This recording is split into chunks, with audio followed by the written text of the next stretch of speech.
واحدة بتسأل صاحبتها بتقول لها ازاي بتخلي جوزك يجيب لك طلبات البيت؟ قالت لها سهل قوي، بكتبها له بوصف حلو، بقول له هات لي جبنة بيضة زي قلبك، قشطة يا قشطة، سكر زي دمك، طماطم زي لون خدك، شطة زي مشاعرك.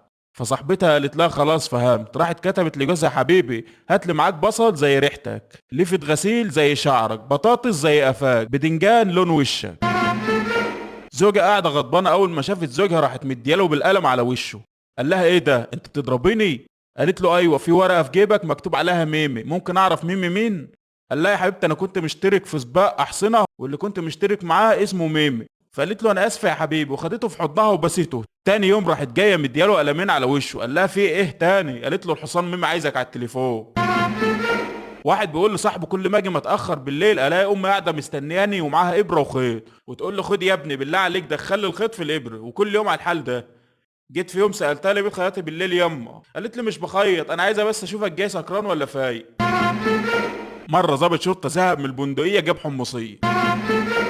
مره فضائيين كانوا عايزين يشربوا شاي راحوا نزلوا على كوكب نبتون. مره واحد سلم على مدرس عربي قال له كيف الحال؟ راح رد عليه وقال له الحال منصوب بالفتحه. مره دكتور صيدلي كان بيحفر قدام بيته فلقى اثار جانبيه. مدرس حساب ابنه سقط في الامتحان كسر له ضلعين وزاويه. مره كهربائي قاعد على قهوه طلب فيشه تفاح. بيقول لك مره واحد مات باقي الارقام زعلوا عليه. مره واحد اصلع اتزحلق وقع على دماغه اتزحلق تاني. مره واحد اقرع دخل مسابقه كسب عشان هو اصلع واحد. مره واحده اسمها ملك وقعت على وشها بقت كتابه. مره حله رز شاطت جابت جون. مره لعيب كوره استلم كوره على صدره طلعها من مناخيره. مره واحد دماغه لفت راح قابلها في الشارع التاني. مره واحد جه كبر دماغه معرفش يقلع التيشيرت. مره محامي رفع قضيه وقعت عليه. مره واحد راح يوكل محامي لقاه صايم. مره واحد نزل بسين طلع بصاد. مره سباك مات من الكوع.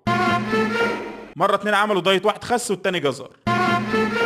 مره اتنين راحوا الحلاق واحد حلق والتاني غويشي. مره واحد كان رغيف كامل كامل مات من الجوع. مره محامي جامد رفع قضيه بايد واحده. مدرب جيم راح بنك عشان يعمل كارديو. مره عربيتين خبطوا في بعض ما. عفريت فتح محل سمك سماه صبيت لبيه. واحد صعيدي اشترى بيت دلق عليه لبن عشان يبقى بيت ملك. مهندس خلف بنتين، واحده سماها ساندي متر مربع والتانيه سماها اي حسبه. في واحده بتحب واحد شغال في المطاف راحت ولعت في بيتها عشان تشوفه طلع واخد اجازه. مره واحد نام ساعه صح حظاظه. مره واحد كهربائي اتجوز 4 ركب لهم مشترك. بيقول لك مره كمساري وقع من على السلم بدل ما يقول يا ساتر قال تذاكر. مره واحد منوفي لقى صدقه جاريه راح مكعبلها. مره واحد راح يوكل محامي لقاه صايم. مره واحد نام متاخر لقى الحلم بدا. مره واحد منوفي لقى الجو حر اخد برشام خافض للحراره. واحد قهوجي قاعد مع عياله عطس قال هات شيشه. مره ميكانيكي قاعد على القهوه طلب كاوتشينو. واحد منوفي باع ابنه لانه سمع ان الضنا غالي. مره واحد منوفي ما كملش كلام خايف الكلام يخلص. بلدينا سافر ايطاليا دخل الحمام شاف مساحه قال واه كل دي مكنه حلاقه. واحد عنده 3 شعرات في راسه راح للحلاق حلق له 2 قال له فاضل كام شعرايه؟ قال له شعرايه واحده. قال له اعملها استشوار. واحد متأخر عن المدرسة، المدير سأله انت ليه متأخر؟ قال له ابويا عمال يضرب اخويا.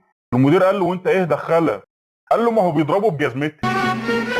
واحد بيقول صليت الفجر ولقيت عمال بيحاولوا يركبوا بقرة على العربية ومش قادرين عليه، قربت منها ومسحت على راسها ومشت وركبت العربية وقلت دي بركة صلاة الفجر. ودخلت البيت لقيت ام عمالة تصوت وبتقول البقرة بتاعتنا اتسرقت وما قدرتش امسك نفسي من الضحك. ام قالت لي ايه بيضحكك؟ قالت لها البقرة عرفتني وانا ما عرفتهاش. واحدة بتقول ضربت اختي الصغيرة وبعد ساعة كل شوية تيجي عندي تاخد نفس عميق وتطلع، تاخد نفس عميق وتطلع، تاخد نفس عميق وتطلع. استغربت هي بتعمل ايه؟ سألتها انت بتعمل ايه؟ قالت لي باخد الاكسجين من الأوضة عشان تموت. سألوا مدير البنك ليه بطاقة الصراف الآلي بتطلع قبل الفلوس؟ رد عليه لأن المصريين إذا شافوا الفلوس بينسوا البطاقة. ولد بيقول لأبوه بابا أنا شفت ساحر بيحول 20 جنيه لحمامة. أبوه قال له ده ساحر مبتدئ وما بيعرفش حاجة، أنت شفت أمك بتحول الراتب كله لفستان. طفل بيسأل امه دلوقتي ابويا ما عندوش اهل، الام قالت لا اكيد عنده اهل، جدتك وجدك هم اهله. الطفل قال لها طب هم ليه سايبينه عندنا يزعجنا؟ محشش وهندي وقعوا من طياره، المحشش مات والهندي ما مات. سالوا الهندي المحشش مات ازاي؟ قال لهم يا اخي هذا نفر همار، انا اقول له افتح مظله وهو يقول ما في مطر. واحد بيقول الكهرباء قطعت في بيتنا، ابويا قال لي ولع الشمعه، قلت له مش محتاجين نور انت نورك كفايه، قام حادفني بالريموت وقال لي ده لايك لانك عجبتني. دخل الدكتور علينا في الجامعه لقانا 7 في القاعه، قال عددكم 7 زي اصحاب الكهف.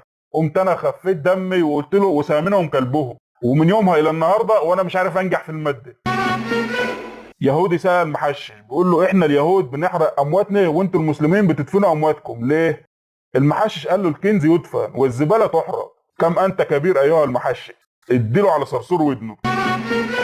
اليابان لما بيوصل عمر الطفل 2 يعلمونه يفك الكمبيوتر وتصنيع الساعات، عندنا في مصر يلا يا حبيبي طف على خاله. محشش اتعرف على واحده على الفيس، قالت له ممكن تنزل صورتك؟ قال لها موجوده على البروفايل. قالت له انت حاطط صوره عربيه، قال لها افتح الباب انا قاعد جوه اهو. راجل بيسال شيخ بيفسر الاحلام، قال له يا شيخ انا كل يوم اصحى من النوم واشوف نور طالع من وش مراتي وهي متغطيه واخاف واكمل نوم، هل بقى ده دليل ان مراتي من اهل الايمان والتقوى؟ الشيخ قال له غير الرقم السري لان مراتك بتفتش في تليفونك وانت نايم يا حمار. واحد في طريقه للمطار قابلته عجوز وقالت له ما تركبش الطياره النهارده، تعجب من كلامها لكنه خاف وما سافرش. في اليوم التالي سمع ان الطياره اتحرقت، بعد يومين ركب عربيه اجره وفي طريقه لقضاء بعض الحاجات، لقى نفس العجوز وقالت له انزل من السياره ولا تذهب، وبعد ساعه جه خبر ان السياره انقلبت. تتبع خطوات العجوز وامسك بقى وقال لها بس بدي افهم انت كنت فين يوم فرحي؟ ولد بيسال ابوه ايه الفرق بين القضاء والقدر والمصيبه؟ الاب قال له لو امك نزلت البحر عشان تعوم وغرقت وماتت ده اسمه قضاء وقدر. الواد ساله طيب والمصيبه؟ الاب قال له المصيبه لو امك طلعت بتعرف تعوم. سال حكيم ما وجه التشابه بين مصباح علاء الدين ومكياج البنات؟ قال له الاثنين لو مسحتهم يطلع لك عفريت. واحده تخينه قالت لجوزها انا عندي ملابس عايزه اتبرع بيهم، قال لها ارميهم في الزباله، قالت له حرام في ناس ما عندهاش لبس وميته من الجوع، قال لها اللي يلبس مقاسك مستحيل يكون ميت من الجوع. المهم بيقولوا قعدت عليه فطسته، الله يرحمه كان بيحب ينكت. هل تعلم ان النساء اذكى من الرجال؟ لان الرجال اذا اجتمعوا 10 واحد بيحكي و9 بيسمعوا، اما النسوان اذا اجتمعوا 10 جماعهم يتكلمون ويسمعون ويفهمون ويضحكون ويبكون وياكلون، حتى ابليس نفسه ما يعرفش ايه الحكايه. فقط عند العرب دكتور الرئه بيدخن، دكتور الكبد بيشرب، دكتور الرجيم تخين، دكتور العيون بيلبس نظارات، الطبيب النفسي مجنون، اخصائي زرع الشعر اصلع، مش ناقص غير دكتور التوليد يكون حامل كمان. 2 محششين قاعدين مع بعض، واحد بيسال التاني بيقول له ليه البنات المنحرفه بيتجوزوا قبل المؤدبات؟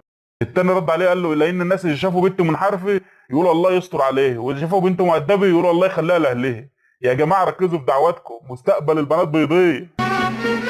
في عياده النسوان قاعدين مستنين دورهم، الممرض طلع ونادى شفاطه محمد، واحده من اللي قاعدين قالت له شفاطه تشفطك من دماغك يا بعيد، اسمي شفطه محمد.